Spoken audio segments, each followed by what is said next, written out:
The disease of dementia is terrible to watch. It's terrible to watch. You literally watch the life being sucked out of people, and the people that you love, the people that you cherish, the people that you're always wanting to be in your life forever. And it's literally a stealing of memories. It's a stealing of things that once were yours.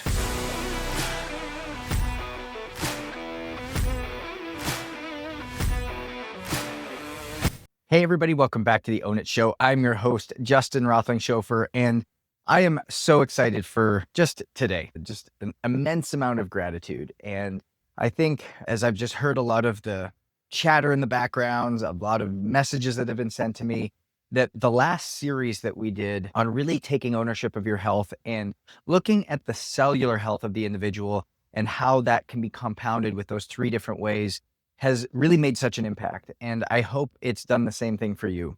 And if this is your first episode or the first thing that you're listening to, maybe you saw me on a stage or maybe you've just been recently introduced to me. First off, thank you. I'm so grateful that you would invest your time into this. But I would really encourage you to go back and look at that podcast. Go look back and look at that series. It started back on July 28th, and it was focused on how can you help heal yourself at the cellular level. And so that one was called You're Not the Same Person You Were 5 years ago. And then we break off into three different subsequent podcasts week after week, looking at oxygen, looking at detoxification, and looking at nutrients within the body. And so today was not actually a planned episode.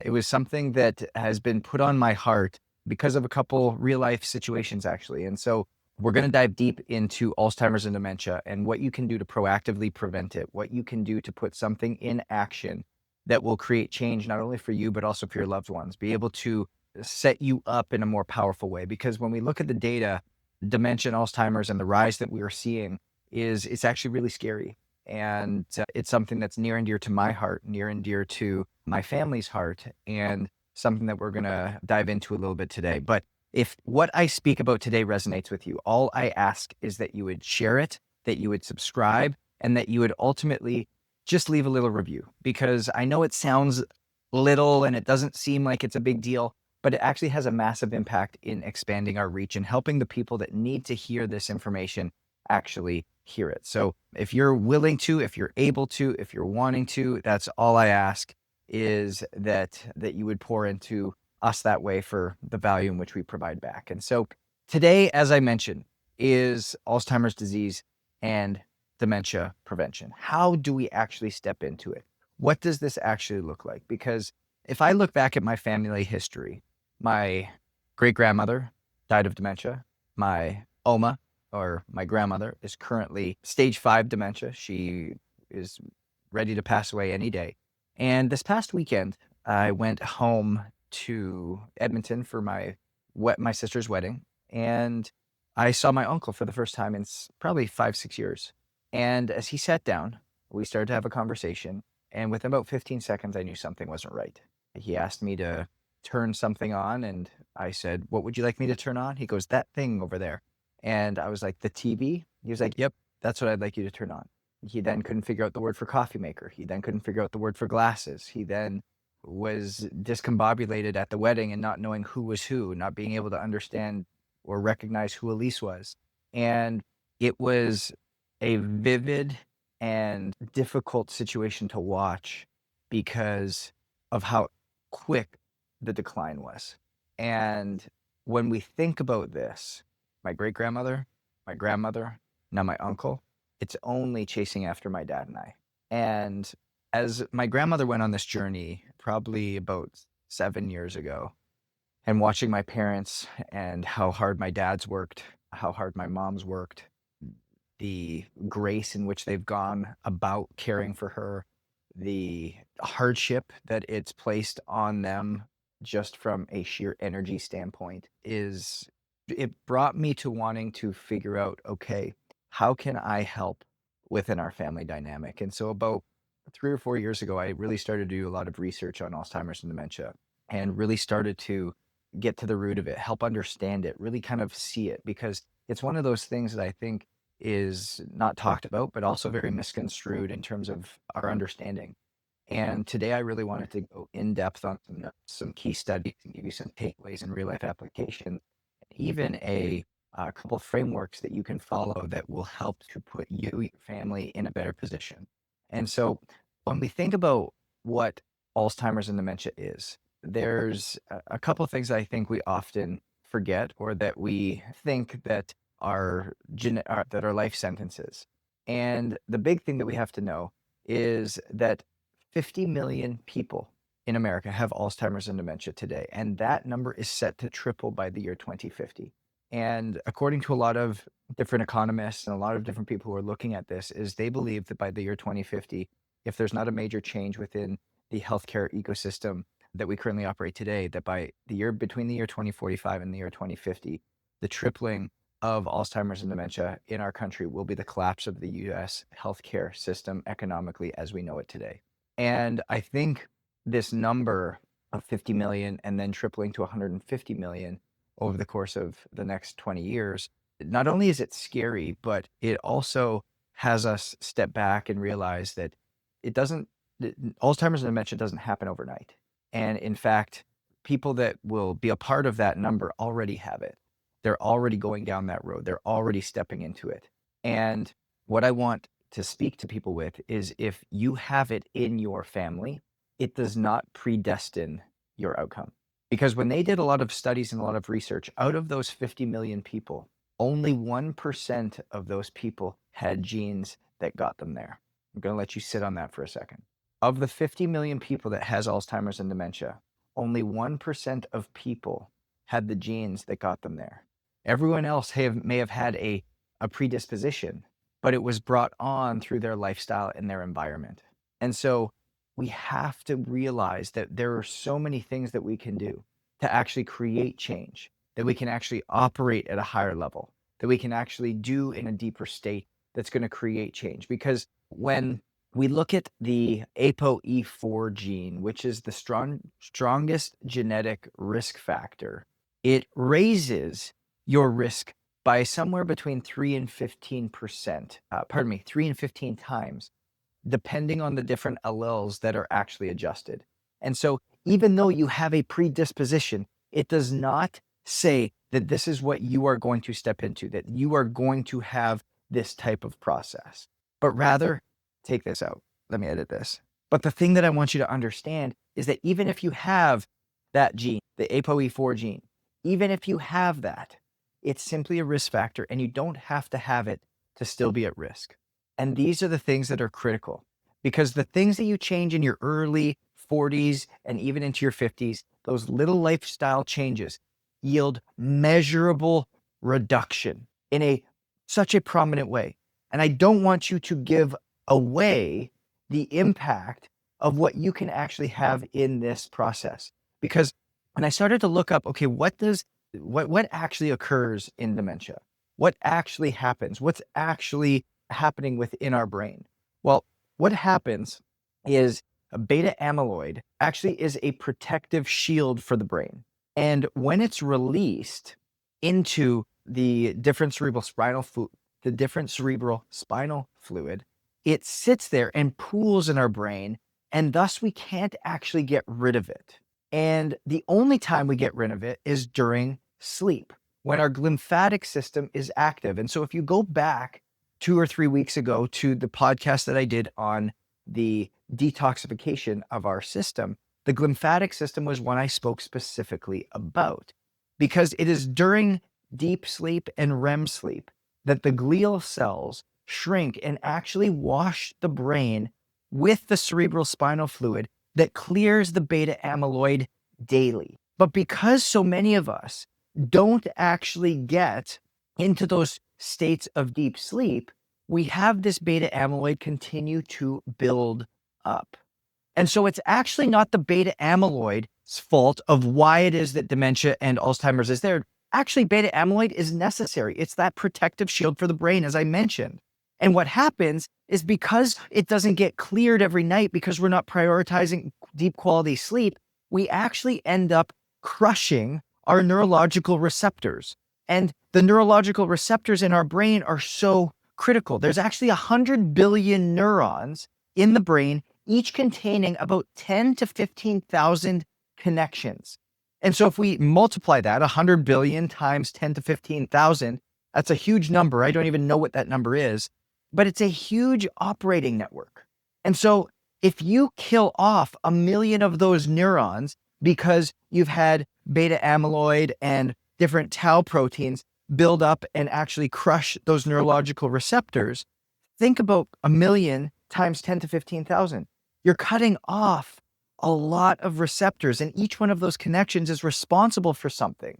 And the way that the neurons are killed as the strangling of the beta amyloid and the tau proteins, it determines what it is that we lose. So if the network connections were in the occipital lobe, we might start to have vision issues. If they were in the temporal lobe, we might start to have hearing issues, which is why vision loss and hearing loss are precursors to cognitive decline. They're warning signs that, hey, something else is going on, and thus you're having an actual killing off of these neurological receptors, not because you are going to get dementia, but because your body's like, hey, I need you to start changing some habits and behaviors in your life. And if you've had parents, uncles, aunts, brothers, sisters in the past, people in your family go down with Alzheimer's or dementia, then some of these risk factors may be applying to you. And it becomes so much more important to prioritize a lot of these different knowledge points, the understanding HRV, understanding oxygenation, understanding sleep quality, understanding nutrients, because we have to heal the cells. And so I want to go back to this beta amyloid for a second, because beta amyloid and tau proteins are what all the research has been done around. And that's where it's been found that there's major issues. But when we think about what beta amyloid is released into the brain for, remember, it's under protection. And I talked about this before in a lot of podcasts. If you've listened to any of the last couple months of podcasts, I talk about how either your body is in a state of healing or a state of protection. And when it's in a state of protection, it's always in a chronic stress state. And thus, we think that it's cortisol and weight gain that's the problem. No, these are things that are happening at the brain level, at the cellular level, the decay that's constant and chronic. Because hyperstress will always activate the immune system, which is why we start to see all of these different autoimmune responses and a rise in the autoimmune disorders. And so when we have hyperstress responses, the immune system continues to stay high. Thus, we chronically release beta amyloid. And this is the body's protective mechanism, because it continues to keep going, because it's like, oh, I got to shield the brain. I got to shield the brain. But when it's released, it stays in the brain because we're not clearing it at night. And thus it builds up and it builds up and it builds up. And the downside becomes hearing loss, sight loss, cognitive decline, and then ultimately at some point, early onset forgetfulness, early onset dementia, to then full-blown dementia. And disease of dementia is terrible to watch. It's terrible to watch. You literally watch the life being sucked out of people, and the people that you love, the people that you cherish, the people that you're always wanting to be in your life forever. And it's literally a stealing of memories. It's a stealing of things that once were yours.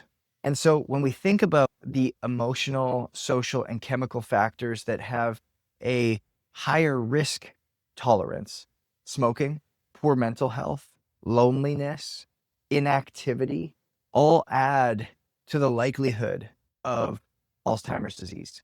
High blood pressure, diabetes, obesity, inactivity, in that midlife, in that late 30s, early 40s, and 50s, increased dementia risk by upwards of 80%. And so it's no longer just talking about fitness and six-pack abs and rippling muscles. Like, I'm talking about health and longevity. I'm talking about how you're able to actually focus and show up every single day and have impact and influence in your family.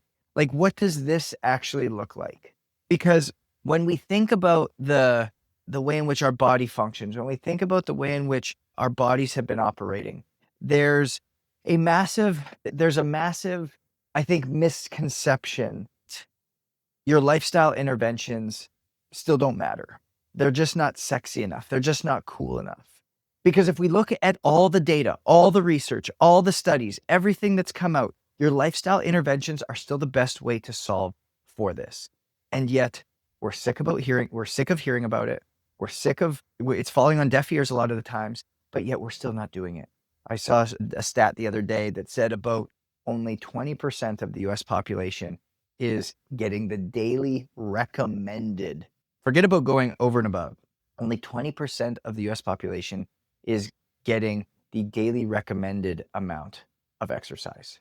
But yet, when we go and we look at this and we actually get really specific, there was a finger study done in Finland with about 1,200 participants. And what it found was that when we combined exercise, nutrition, and cognitive training, along with some level of social engagement, it delayed cognitive decline in at risk. This isn't just any older adult. At risk older adults. Those are who have the genetic mutation. Those are who have it running in their family, even though they may not have the allele. That could be people who have shown signs and symptoms at a 40, 50-year-old age. It delayed cognitive decline in at-risk older individuals by upwards of 87%. 87%. And then, if that's not enough, there was a study done in France that confirmed those similar findings across multiple domains of lifestyle intervention. So it's not even one type of exercise or one type of nutrition or one type of cognitive training or social engagement. It was looking at how these actually all integrated together. And then there was another study, and I'm citing these so that you can start to see the power of what I'm about to go into, because I don't want it to fall on deaf ears.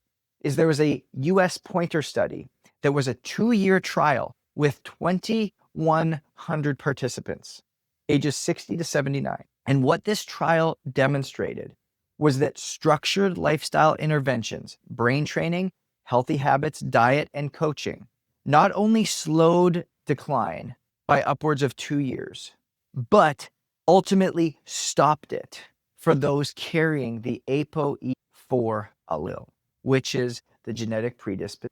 And so if the ones who are genetically predisposed to Alzheimer's are seeing a stagnation or a slowdown of the decline, what would that do for those who don't even have the genetic predisposition?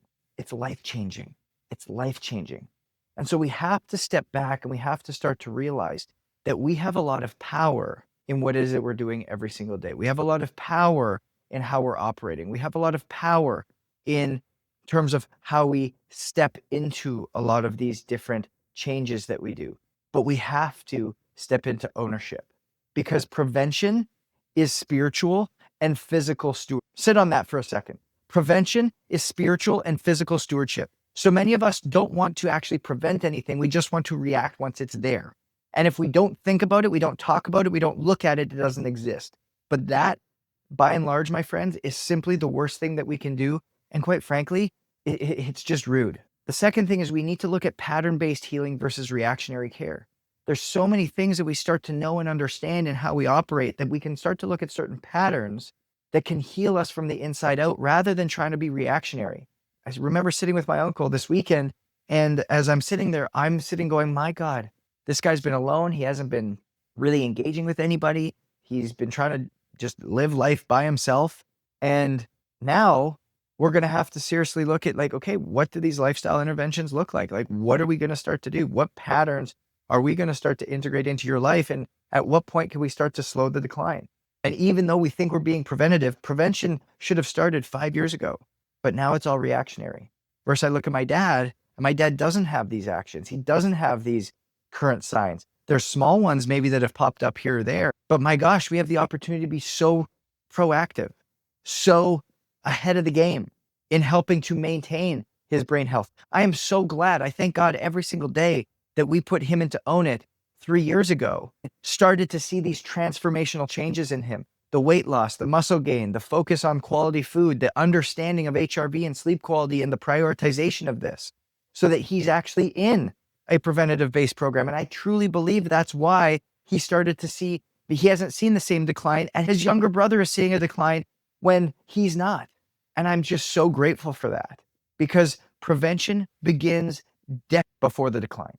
It begins decades before the decline. And so when we're thinking about this and we're taking a step back and going, okay, how do we actually start to have a bigger impact, a bigger influence? How do we start to actually create some change here? We have to take a look back at a couple different things. And I'm going to bring up another study, because there was a twin study of 2 females. And the reason I say a twin study is because these two people had the exact same genetics. And I want that to be called out because they both had the genetic allele. And one twin did strength and power training, and the other did not. And what they found was significant increase in brain health and brain volume, as well as cognitive function that included episodic memory, processing speed, and reaction time in the one who did the strength and power work, meaning that bigger leg muscles meant a better brain health. And when we started to dive into why, we have to go back to the sense of let's figure out what's going on in the muscle. What's the mechanism that's creating this? What's the mechanism that's causing this? And so when we actually take a deeper step in, we realize that there's myokines that are released from the muscles when we're lifting heavy that actually feed the brain and become anti-inflammatory. So certain cytokines that are still released from the muscles while you're training actually turn into myokines, the same type of myokines that pharmaceuticals are trying to be forced into us. So our body naturally releases these healing anti-inflammatory cytokines from our muscle when we're training. So ultimately, we get to have better blood flow to the brain, strengthening of arteries, and ultimately becoming a healing laboratory. And so to slow down dementia, we need to be doing strength training. We need to be doing strength and power training. And when I'm talking about strength and power training, it was the same type of training I talked about 2.5, 3 weeks ago in the podcast about oxygenation. And in oxygenation, I talked about strength training in that 6 to 10 rep range with 1 to 2 reps in reserve. And I'll give a simple story of what this looks like, because so many people, when they're doing their strength training, if I was to bring my dad into the gym and I said, hey, Dad, I want you to do 3 sets of 10 dumbbell bench press. He would go, he'd pick up 15s, he'd lay on his back, he'd do 10 bench presses, he'd put them down. I'd give him a high five. I'd say, great job. He'd pick them up, he'd do another 10, then he'd put them down. And then I'd say, Dad, hey, on your third set, I want you to do as many reps as you can with those 15s. And so he'd rep out 10, he'd rep out 15, he'd rep out 20, he'd rep out 25, he'd rep out 30, he'd rep out 35, he'd rep out 37, 38, 39, and he stops at 40 because that's what feels good. And I would ask him, I say, hey, what did you do for those first 2 sets? And the answer is nothing.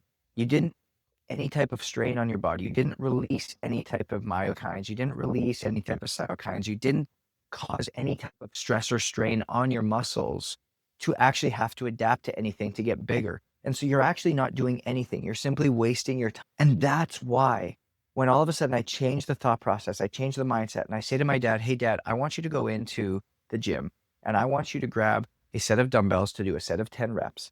And I want you to do those reps. And I want you to grab the weight that you can do 10 reps for, but you cannot do an 11th or a 12th. That's what reps in reserve mean. It means you can do the reps necessary, but you don't know if you can do 1 or 2 more. 6 to 10 reps with 1 to 2 reps in reserve. My dad would go in and he would grab a 40. He would go on his back. He would rep out 6, 7, 8, 9. He'd press through for 10. And all of a sudden, yeah, I'm done. Now his body's actually working. Now his body's actually building muscle mass. Now his body's actually working in the proper way. Now his body's actually releasing the different myokines and cytokines that are going to actually strengthen the body. But otherwise, we're just going and doing work that isn't actually getting us anywhere. And that's what's been so frustrating for us to watch from the outside, is because this is what's happening everywhere all around us. Same thing for women. We see it all the time for women, is that women go and grab these weights that actually aren't doing anything. So number 1 is strength training. Strength training is a major factor, something we have to start to include. And strength training, not just for anything, but at a level in which is actually going to create a change within our body.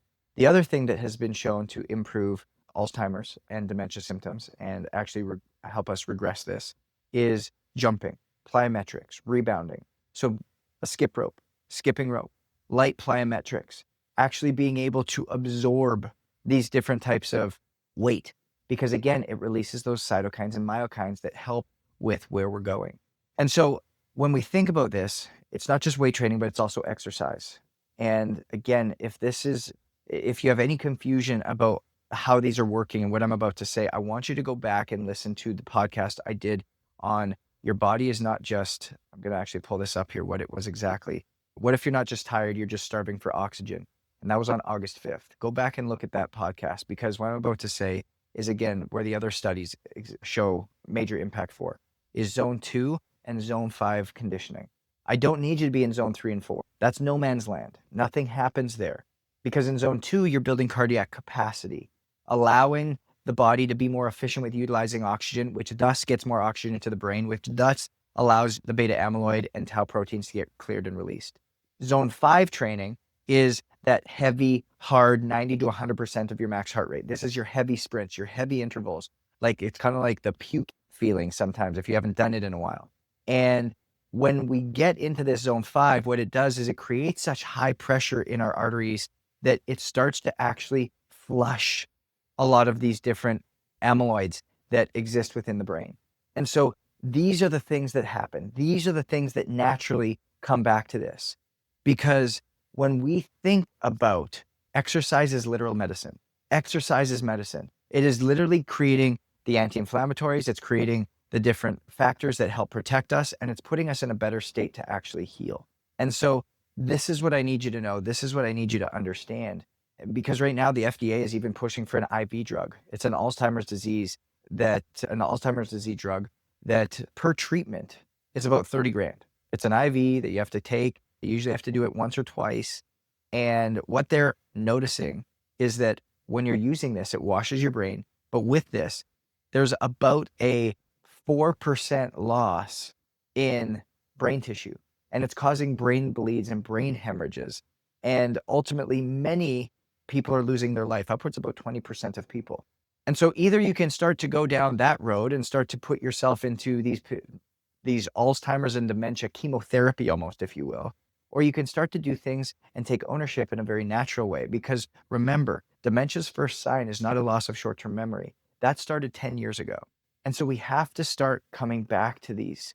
The second thing that we need to start focusing on and really be aware of is our diet. And when we think about diet, we're talking about things like, it's called like the mind diet, where we can start to include a lot of things like olive oil and berries and eggs and different types of leafy greens, different types of nuts, different types of lean proteins that are actually going to help us focus much better on what's actually going on within our body, and making sure that we are not just in a state where we can actually start to see change in our body, but we can actually start to be in a deep state of prevention. And prevention will always win. Prevention is key. The other thing from a diet standpoint, and we talk about a supplementation standpoint, there's been so much research that's come out on creatine. And creatine, they've seen that when dementia patients and Alzheimer's patients have used upwards of 20 grams of creatine a day, that they saw a stagnation and reversal in symptoms and progression of the disease. And so every single person, in my opinion, should be on some form of creatine, at least 2 to 4 grams every single day, because this again is helping with the prevention of where it is that we're going, what it is we're doing, what we're being exposed to, and how we're being able to help maintain the brain health that we have. Another piece from the diet standpoint is, I've talked about this before, but 3 ingredients or less. We want to minimize the amount of sugars. We want to minimize the different dyes. We want to eliminate the seed oils, because these again are all refined that create toxins within our brain. And I encourage you, go back and listen to the podcast I did on detoxification, especially within the glymphatic system. It is critical because that's the brain washing center for your brain. And we need to make sure that this is not only operating well, but focused. Another thing is alcohol consumption. We want to eliminate alcohol consumption altogether, because when we actually drink alcohol, what happens is it shrinks the brain. And as it shrinks the brain, it causes for those neuroreceptors to be squeezed. And we have always heard that, oh, alcohol kills brain cells. Well, it's not that it's like actually up there picking off brain cells. It's as the brain shrinks, those neuroreceptors that I talked about actually end up getting strangled. And so the synaptic connections actually break. And the breaking, you cannot regain them. The moment that you have a synaptic break, you cannot regain it. And so those connections are somewhere, and they often show up in different areas of the brain that cause short-term memory loss, that cause forgetfulness, that cause hearing or vision impairment. And that's why those signs are there. And so drinking and alcohol consumption is not only a poison and something that our liver and kidneys have to flush and function through, but it actually shrinks our brain and causes greater issues when it comes to cognitive engagement and mental stimulation. So these are the things that start to actually, again, aid in that direction. Another thing that we can start to do and start to implement is cognitive engagement and new learning mechanisms. And so it's really encouraged. Again, my dad, he's a referee for basketball, and he goes, I love doing it because it keeps me mentally sharp. It engages me. I have to make decisions. I have to react really quickly.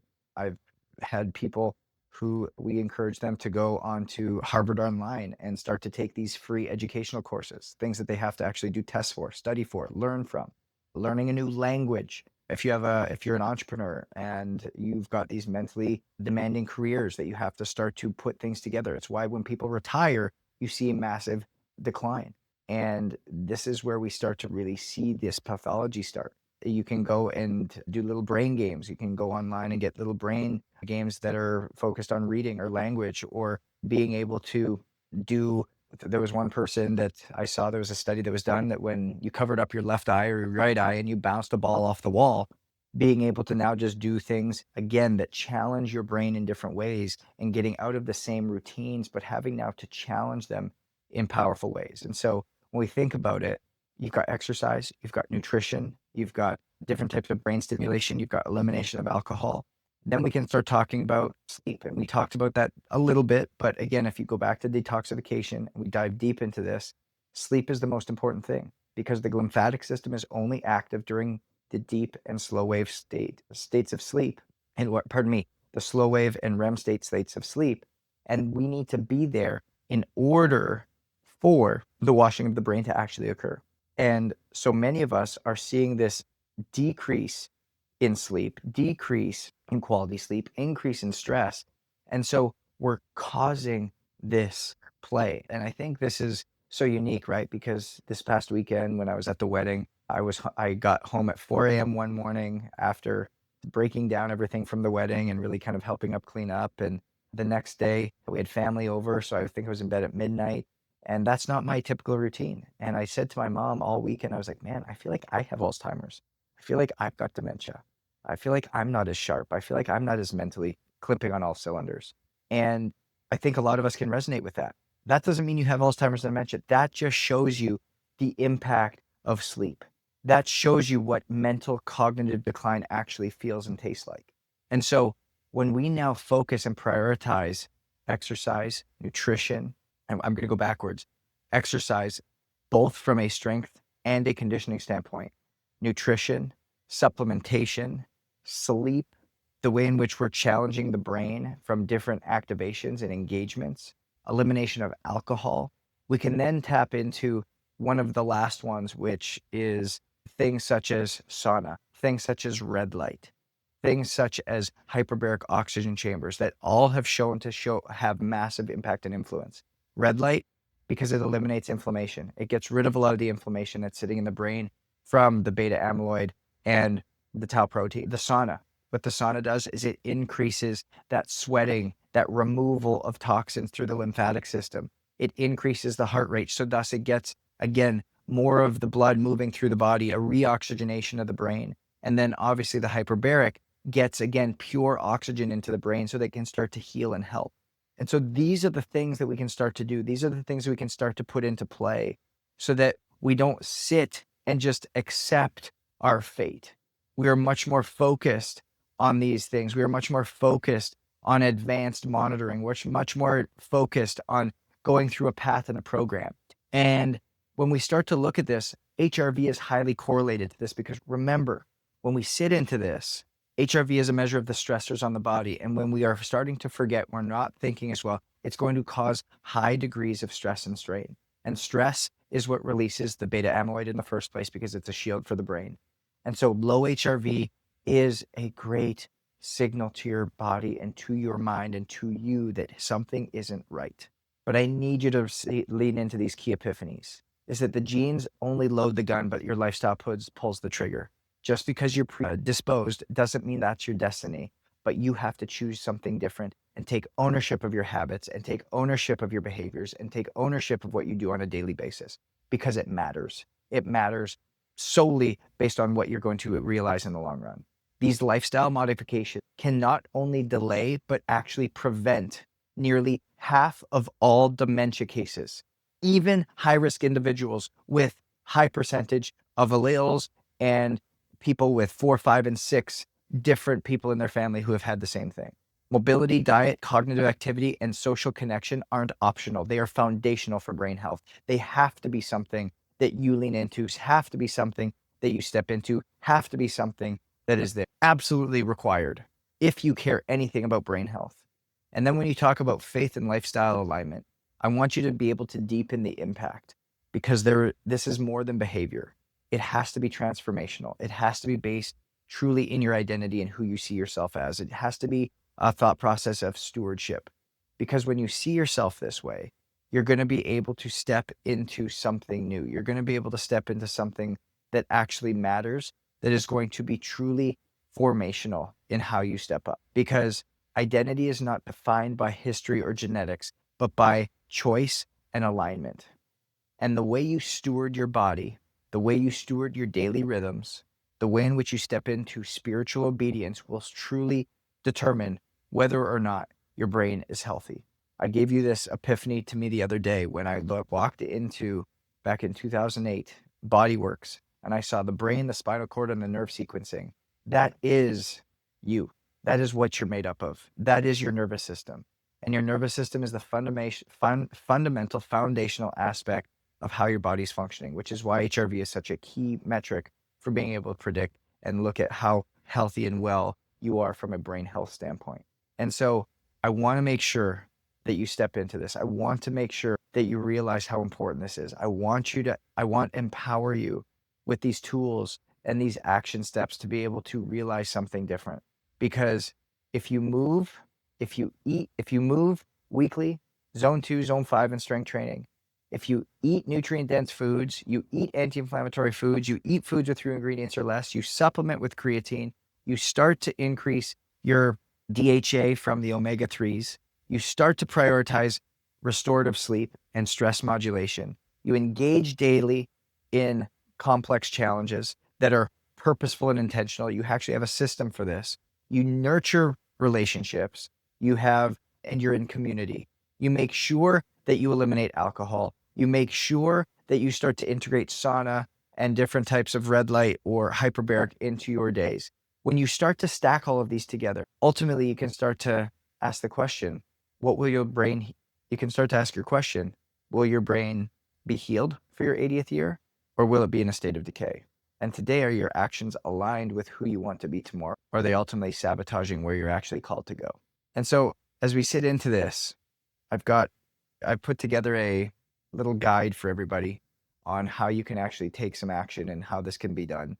But if this resonated with you today, I really ask that you just share it with somebody. You share it with somebody that you love. You share it with somebody who's struggling with something like this. And we give you the opportunity to book a call with our team, because we've seen some amazing things happen with people over the course of the last couple of years. We've seen some amazing progress happen with people who have come in and started to change actions, change behaviors, change habits, and the healing that's there, the regression that's there, the slowing of progression, the reestablishment of certain types of cognitive function. It's so amazing. I say I'm so blessed to be able to do what we do every single day, because I get to see miracles every single day. And I'm calling a miracle over you. But a miracle can't happen until you lift the staff. A miracle can't happen until you do the action. And the action for you has to be reaching out. It has to be saying, I want to book a call. It has to be, I want to know more. It has to be, I want to go on a journey with somebody, because I need somebody to take me to that next level so that I can truly start to win, or a loved one can start to win. Because you don't have to stay in the space that you are, but if you're unwilling to act, you'll be there tomorrow. And quite frankly, you won't just be there tomorrow, but you'll be further down the rabbit hole, and you'll be further down the decay, and you'll be further down the degeneration, until a point where you look back 2 months, 5 months, 10 months, 24 months and say, man, I wish I had done this sooner, because I didn't have to get to this place. It's the same thing that I talked about with my uncle. If we had done something earlier, if we had discussed this earlier, if we had come in contact earlier, we might have been able to do something. But the point of which we're at, we can still probably help them out. And so I say all of this to say this has been an episode that it wasn't planned. It wasn't on the schedule. It was something I had to say I wanted to do with the team so that we could really just help somebody. But if this helped you today, all I ask is that you share, subscribe, or simply post somewhere so that we can communicate and articulate what it is that we're trying to do to other people and how we're trying to help them and how we're trying to steward this mission forwards so that you can take ownership of your health and realize something differently. If this resonates, again, reach out, ownitcoaching.com, book a call there so we can help you. But at the end of the day, success is different. So own your different. And we'll see you guys next week.